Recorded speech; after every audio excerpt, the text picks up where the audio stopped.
I got a Desi feeling.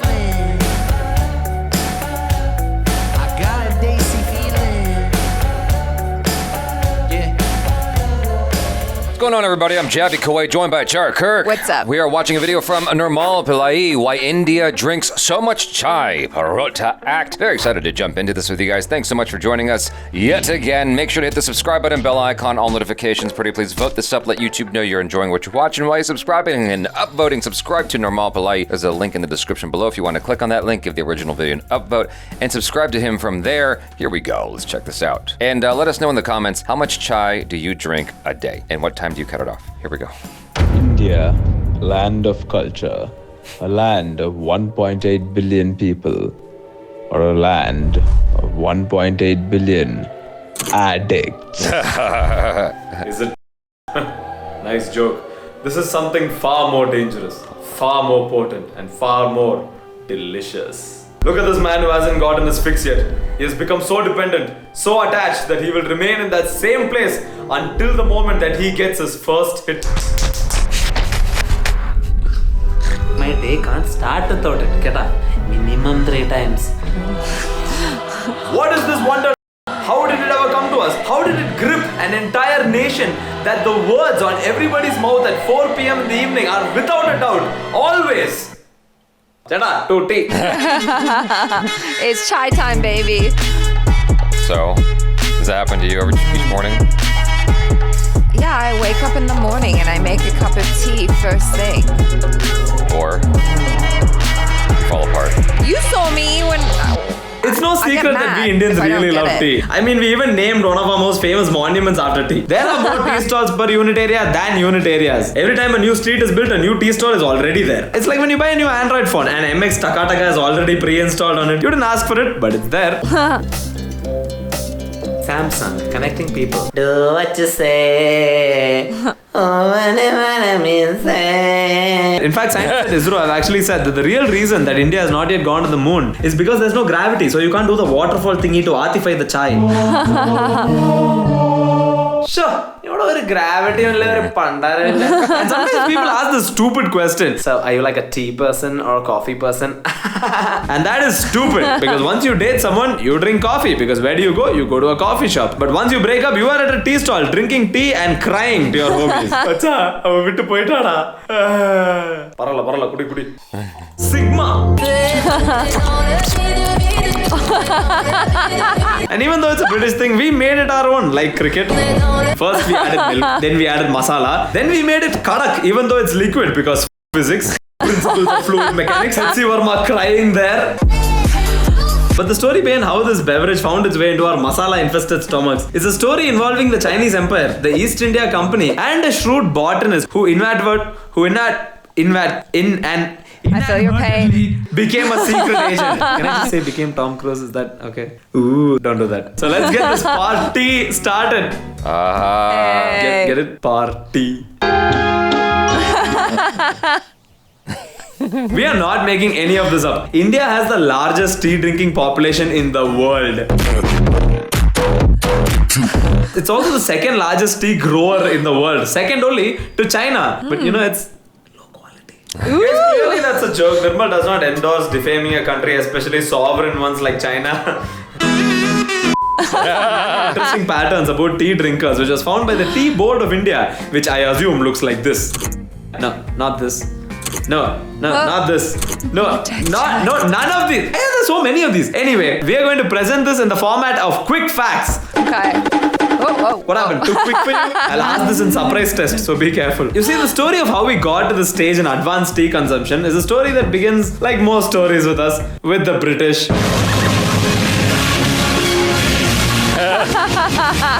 You see, for the longest time, tea was being grown in China, and in England it was this very exclusive high-class commodity, and they got addicted, really addicted. Tea was considered so precious that in 1662, when King Charles II married the Portuguese princess Catherine of Braganza, this person, it's accurate, guys, consisted of a chest of tea and the island of Bombay for an annual lease of 10 pounds, equivalent then to the cost of 1 pound of tea in England. Let me put that in perspective for you. The city of Mumbai, where I can't afford a 1 BHK for myself, was considered equal to this. The imagine if this went down in India today, not the news channel? ഇതാണ് ഞങ്ങളുടെ മോന്, ഇതാണ് ഞങ്ങളുടെ മോള്. അതൊക്കെ ശരി, എന്തൊക്കെ കൊടുക്കും?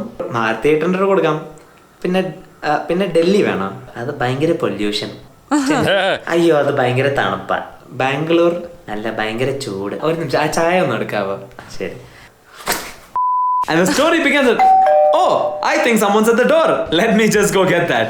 Oh, it's the brand integration. See, only if you made it, but you need skills for that. Something that you don't have under the belt. Skill share? Well, we Under can't the help you belt, learn to make okay. tea, but we can help you learn engineering with the best world-class curriculum developed by industry experts. And it's very practical too. We have project-based learning for students, bridging the gap between academia and industry so that you can apply whatever you're learning in the real world. Isn't that insane? Man, you're really tempting me. We have PG courses across engineering domains like mechanical, ECE, EEE, ETC. Wait, ETC is a new course? No. Oh, okay. Also, we have courses on emergent technologies like electric vehicles, data science, and autonomous vehicles. Wow. And at this point, you're probably thinking, hey man, if I have all these skills but I don't have a job, then what's the point, huh? No, I was still thinking about you dissing my tea making. That's exactly why placements are handled by our customer success team. Over 2,000 plus job opportunities in 300 plus recruiting companies, including Hyundai, Capgemini, and HCL. That's actually pretty cool. I know, and you should check out our website. Use the link in the description so that you can get a 15% off on all the courses and a free career counseling session. Oh.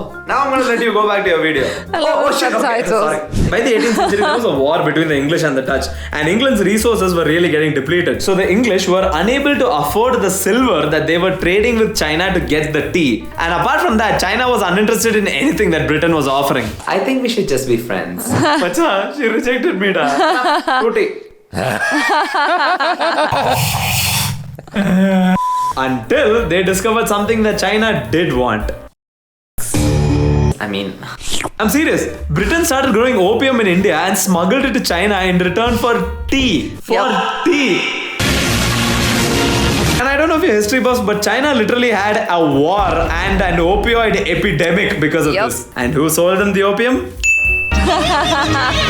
The British. Yeah, we did. Yeah, that happened. Y'all are the worst. Oh my gosh. You gotta get that tea, yo. You gave to China? You gave to China. Not me personally. You gave to China. You made the world a worse place off than it was before. Well, yeah, because like Just because you wanted to drink some tea. No, I figured out. I didn't actually know that this had a lot to do with tea. I remember vaguely in history class learning about like maybe it was like the Opium Wars or something. The British ambush. Huh? The British usurping. Who did they usurp? China. Yeah, they sold a bunch of opium to China, and then China like got really addicted. But when he was talking about like, oh, what did China want that Britain could offer them? I was like, duh, it's opium. Y'all are terrible people. I mean, you gotta get that tea though. They got addicted, then they got China addicted. British literally grew drugs in our backyard because they wanted some chai time. That's what they did this for. Not gonna lie though, worth it. Hey, guys, he's clearly joking again. And they grew this opium in the backyards of India. Hey, Macha, can I use your backyard for a while? Why would I let you do that? That's all, How long we've been friends, this is how you treat me. Okay, fine. I mean, you could. Also, you only work on it, no? Like slaves, please. But you need it. Why would I work on it? Macha, it's your backyard, so you only have to work on it, no? Silly fellow. What? Why will I work on you? Hey, shut up and work. Hey. God damn. That's just classic business. Anyway, after the Charter Act of 1833, you don't need to know what that is. All you need to know is the East India Company lost its trade monopoly with China, so they stopped. That means they weren't the only ones exclusively trading, and their trade relations basically failed. To deal with this, the Tea Committee was established. Yes, another government institution for tea. Was established a year later to extract tea seeds, techniques, and resources from the Chinese. The mission, though, was not quite successful. Basically, this is an example in British desperation. They will do anything for tea at this point. Invade continents, grow all for chai time. Uska kya? Uska kya? However, as you know the famous quote, fortune favors white people. At the end, the British got their way. But how they did it is actually the story of doom. Doom. Wait, what? Does he really have that costume in the movie? Oh my gosh. In 1843, Robert Fortune, a Scottish horticulturalist, yes, that is also a profession that you can pursue after BTech. He went on a, as we call it, solo trip to China to study its tea plantations. 3 years later, he returned and consecutively published a book on the same. And we have a manuscript of it in our office. Let me show it to you. Oh, yeah. It's real. Oh. Sorry. Now, to get a job with the East India Company is very difficult. Why do you think that you're the perfect man for this job? Sir, myself skilled in all this robbery, thievery, immoral behavior, pickpocket. Sir, since childhood I was one KD fellow, sir. Please, take this right. They actually hired him on the spot, gave the amazed man 500 pounds per annum. That's a lot of money. He was set to perform the Great British Tea Heist. So the British at this point have found their vigilante. Oh, funny. Oh, gosh. No. Ouch. I'm sorry. And to remind you guys, his name was literally Rob Fortune. Like, speechless. Talk He was about made being for it. born for Yeah. Oh, he'll rob people's fortune one day. Rob fortune vechikalama. And if he was gonna sneak into China, he needed a disguise. Oh, no. So what did he do? He went to Tirupati. Oh, no. No, but actually he shaved his head in order to blend in with the other Chinese monks. Am I fitting in? Oh, my God. And after an exhausting 3-month expedition, Rob returned to Shanghai from the estates and he wrote to his employers informing them of the following. Machan, I got the greens.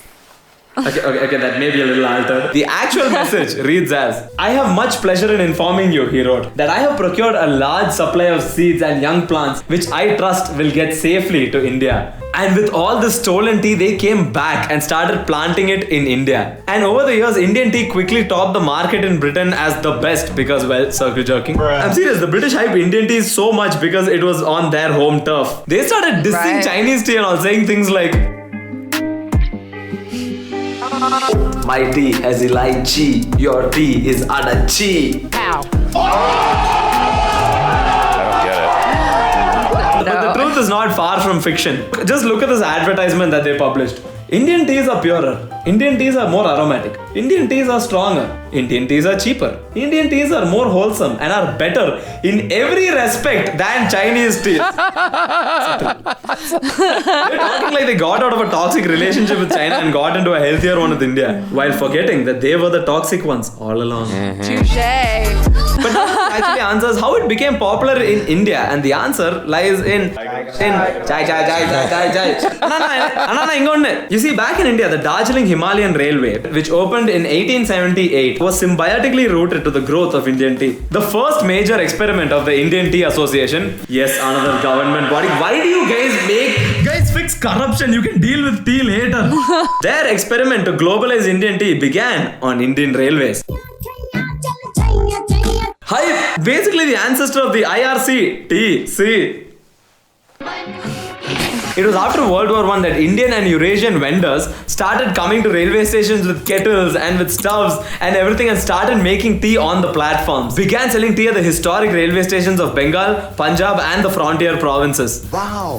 The Tea Association prided itself that a better cup of tea could be in general had at the platform tea stalls than in the first class restaurant cars on the trains. Wow. So I just have one question at this point. What happened to our railway chai? Now it's like water but it's brown color. Like... Guys, this is the opposite of started from the bottom, now we are here. But this is the story of how Fortune's stolen gift to the British Empire eventually became into this hybrid drink in India, where first we started adding a little bit of sugar, then we started adding milk, and then it became chai as we know it. And over time, from small town railway stations to first class tea compartments, tea became the iconic symbol of a typical Indian train journey. And this transformed a nation of previously teetotalers into a gigantic mass of tea drinking Indians whose primary problem in life now is losing their Parle-G inside the tea. Oh, yeah. Thank you so much for watching this video. That's it. Like, this really interests me and I'm so glad to have found a tribe of people who enjoy the same kind of obscure shit that I do. I love his delivery. Yeah. I love his timing. Well, he also makes it super interesting. I was getting well into it, and then the thing ended. It's like 13 minutes long, but then the video ended, and I'm like, well, I wanted to know more history about tea. Yeah. Spill the tea, bro. I feel like he could easily do a very compelling and low-budget Netflix series or Amazon series educating people in a comedic way. Yeah. I mean, I feel like he's got the chops, he's got the charisma, and he's got the delivery. He has all the makings of a good Netflix or Amazon show of like just delivering interesting information in a way that is digestible. There's a YouTube channel I watch called ASAP Science, and their videos are kind of lighthearted when they're done through animation, and so in that regard, there's this sort of comedic element, but they don't really have comedic delivery. Right. They're just two dudes, right? Whereas Nirmal has comedic delivery, and I feel like there is a universal appeal, and I've said that before about him, that works very, very effectively, even for people like us who are foreigners to his content. I feel like it could work on an international scale, and so Netflix or Amazon should make it. Maybe I should like connect him with my contacts or something at Netflix, because I feel like he could totally do something that I really believe in him. He's so funny, and the information he provides, I don't know how accurate it is, but It's certainly interesting, like finding out all this stuff about tea and like the lengths that the British went to get tea. He could even do like a fact check series on himself. There are lots of YouTubers who do that, who are like, oh, Dr. Mike does that. He goes through his things. Is it Dr. Mike or someone? Anyway, there's lots of YouTubers who do that, where they go, okay, here's what I got wrong, and then they like have a whole video of correcting themselves, and that's also interesting. So, but as far as what the Brits did in their desperation to have the thing that they wanted, doesn't surprise me in the least. It does honestly doesn't surprise me. Y'all are savages! Shut up. Savages! Isn't it ironic that you would use such a word to describe people? Y'all are the savages! I know you are, but what am I? Is kind of the thing. But yeah, most people who say mean things about other people, they're really talking about themselves. So, Savages. yes, I'm savage. Hashtag savages in the comments below if you're watching this still. No, yeah, it was cool to find out all that history, and like maybe Chinese people would be nicer today if they weren't all on opioids. No, they're not anymore. That's the thing. Well, maybe they are. I don't know. I think China's cracked down pretty hard on the whole drug situation. Yeah. The thing about it is, I was watching a video not that long ago about Jackie Chan's son. Apparently, Jackie Chan's son was found to have like a modicum of weed in his home. Oh, a teeny bit. In his home where Jackie Chan also lives. And it got found out. They got raided by police for like a teeny amount of weed. And What, like an eighth? I don't even know, but it was something just stupid small. And he went to jail for a year. And Jackie Chan wasn't going to bail him out because Jackie Chan's on some kind of thing with China's like in terms of representing like anti-drugs in China. Oh shit. And so he had to be like, no, you gotta. He's like, you're on your own, son. Your own. You're on your own completely. Do the time. You can't do the time if you can't do the crime, then time something. If you do the crime, then you gotta do the time, right? You do some time if you want some lime. All that to say, I'm pretty sure China's cracked down pretty hard on all that. If it's that strict, like Singapore or whatever it is. Oh yeah, no, I mean, but I'm just thinking about like movies and shows I've watched of around that period, and definitely how the opium dens were represented. It was pretty bad, but I mean, it wasn't just the Chinese that were addicted. There were a lot of people, a lot of British people, English people who were addicted to opium as well. It was a real issue. It's kind of hilarious that Britain would go through all of this effort to make an addictive thing to give to a country to get an addictive thing back. Yeah, but the opium's much worse to be addicted to, I think, because at least if you're addicted to tea, it's got caffeine in it and you're more productive. If you're addicted to opium, then you just get really sleepy and you just want to lounge around and be lazy all day. But at least you get sleep, as opposed to becoming someone who cannot sleep because you have too much caffeine. By the way, fun fact, you should not have more than 400 milligrams of caffeine in your body each day. Cut your tea off early so you have at least like an 8 to 10 hour window between the time you plan to sleep and the last time you drink tea. Oh. so that you actually That's get what I'm proper doing rest. wrong. That's what I'm doing wrong. That's why I don't sleep well. Lots of people drink tea way too close to bedtime. I mean, even Verdas, joked about this. You drink tea way too close to bedtime, you end up not sleeping. It just messes you up. I know some British people, they'll be like, oh, I've got to have my evening cup of tea, my nighttime cup of tea, That's And the worst British accent I've ever heard you do. Savage! Anyway, there are some people that like to have a cup of caffeinated tea before bed. They're Sorry. used to it. I just realized how obnoxious I'm being It's in this okay. video. You're always obnoxious. I'm used to it now. On our English side, just to be clear, Thai people I love. You don't even love Thai people. Yes, I do. Are you kidding me? I got my first proper job through a Thai person. Didn't I tell you that? She worked at Denny's. Okay. She and I became friendsies, and she put in a good word for me at the manager. And I got my first Biggest proper mistake of her life. job. Yeah. No, it worked out great. I was a server there for a long time, thanks to a Thai lady. All right. So as a result, you love Thai people. I had Thai friends in the stunt industry as well. So my first movie was Province 77, a Thai movie. I did a Thai movie before Chard did. Excuse you. My first Thai movie was when I was like 13. How old were you? But I am like 4 years older than you.